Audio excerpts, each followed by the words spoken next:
El sistema límbico está formado por un conjunto de estructuras cuya función es crucial para distintos procesos.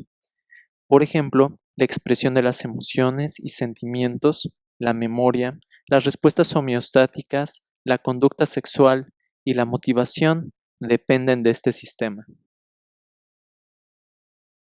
Paul Broca llamó lóbulo límbico al conjunto de estructuras que forman un limbo o anillo alrededor del tallo encefálico. También le denominaba reinencéfalo, pues consideraba que era el encargado del olfato. Por supuesto que se equivocaba en esta interpretación. Hoy en día consideramos que múltiples estructuras forman el lóbulo límbico, entre ellas el giro del cíngulo, el giro subcalloso, el giro parahipocámpico, la formación hipocámpica y el uncus. Por otra parte, cuando consideramos al sistema límbico, agregamos varias estructuras relacionadas, entre ellas las famosas amígdalas, los cuerpos mamilares, el núcleo anterior del tálamo y las vías de conexión entre ellos, entre los que se encuentran el alveo, la fimbria, el fórnix, el fascículo mamilotalámico y la estría terminal. Y la pregunta es, ¿cómo participa el sistema límbico en la expresión de emociones y en la formación de sentimientos? El primero en desarrollar un modelo de sistema límbico como centro de las emociones fue el neuroanatomista estadounidense James Papez. Según este modelo, que hoy conocemos como circuito de Papez, las señales de un estímulo emocional se integran en el tálamo.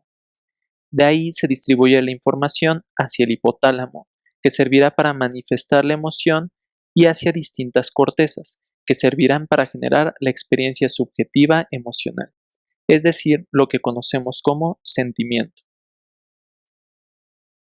En otras palabras, la respuesta corporal estereotipada que siempre se produce de la misma manera es coordinada por el hipotálamo, y a eso se le denomina emoción.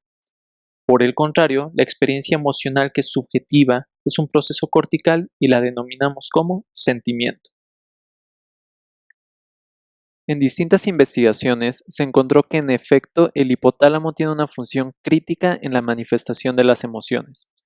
Por ejemplo, Bard y Hess encontraron que después de someter a gatos a una neurocirugía para extirpar la corteza cerebral, sustancia blanca y ganglios basales, los gatos se volvían sumamente agresivos. Tenían comportamientos de enojo, su pelo se erizaba, sus pupilas se dilataban, su espalda se arqueaba y mostraban los dientes. Por el contrario, si seccionaban por debajo del hipotálamo, esta reacción no se presentaba. Una estructura clave en la formación de las emociones es la amígdala. Kluver y Busey descubrieron esta función al estudiar el efecto de lesiones extensas del lóbulo temporal en monos rhesus. Estos investigadores encontraron que las lesiones bilaterales en la amígdala provocaban que los animales se volvieran extremadamente dóciles y que no tuvieran nada de miedo. Incluso perdían el miedo a las serpientes. Ese es un miedo muy natural y muy potente en estos animales. Un síndrome poco común en los seres humanos es el denominado síndrome de Kluver y Busey por estos autores. Este síndrome es provocado por lesiones bitemporales extensas que afectan a ambas amígdalas. El síndrome se caracteriza por un comportamiento emocional y sexual alterado, falta de miedo, agnosia visual, hiperoralidad y exploración excesiva del medio. Integremos lo que hemos visto con un ejemplo. Estás caminando por la calle, es tarde y está oscuro. De pronto encuentras un perro y este perro quiere morderte. La información visual y auditiva sobre el perro llega al tálamo y del tálamo se dirige hacia las amígdalas. La amígdala tiene tres núcleos principales: el lateral, el basolateral y el central. La información viaja desde el lateral al basolateral y del basolateral al núcleo central. El núcleo lateral almacena memorias emocionales, principalmente memorias desagradables. En nuestro ejemplo, este individuo probablemente se acuerde del miedo que sintió cuando de niño le mordió un perro. Además, el núcleo lateral se interconecta con el hipocampo. El hipocampo es la principal estructura relacionada a la formación de memorias explícitas. En nuestro ejemplo, el hipocampo generaría la memoria sobre en dónde estaba cuando le mordió el perro, cómo era el perro, de quién era el perro, etc. Por otra parte, el núcleo basolateral se considera una vía de paso. La información llega al núcleo central en donde se distribuye a distintas regiones, entre ellas el hipotálamo, que como ya vimos se encarga de la expresión de las emociones. La expresión es vasta e incluye cambios motores como el correr, las respuestas autonómicas como el incremento de frecuencia cardíaca, entre otras. El núcleo central también tiene proyecciones que estimulan distintos sitios del tallo cerebral, como el locus coeruleus y los núcleos del Rapé. Estos núcleos liberan neurotransmisores hacia toda la corteza.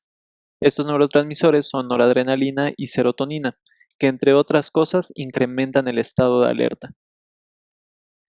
Esta vía subcortical se encarga de la expresión estereotipada de las emociones. Esta vía explica por qué siempre expresamos físicamente de la misma manera el enojo, la sorpresa, la tristeza, etc. De hecho, todas las sociedades del mundo tienen las mismas expresiones para estas emociones básicas, lo que nos habla de su origen biológico más que social o aprendido. Finalmente tenemos la vía compleja de la formación de los sentimientos. La información pasa desde el tálamo a distintas regiones corticales. El procesamiento de estas regiones nos permite tener una experiencia subjetiva y altamente personal. También estas regiones nos permiten modular la respuesta emocional, para que ésta sea siempre adecuada. Las cortezas implicadas incluyen la corteza prefrontal, la corteza del cíngulo y la ínsula. En resumen, el sistema límbico nos sirve para muchas cosas. El sistema límbico está formado por múltiples estructuras, incluyendo al lóbulo límbico y regiones relacionadas. Una emoción es la expresión estereotipada de un sentimiento, y un sentimiento es la sensación subjetiva interna. Las emociones son codificadas por vías subcorticales que incluyen a la amígdala y al hipotálamo, mientras que los sentimientos por vías corticales complejas.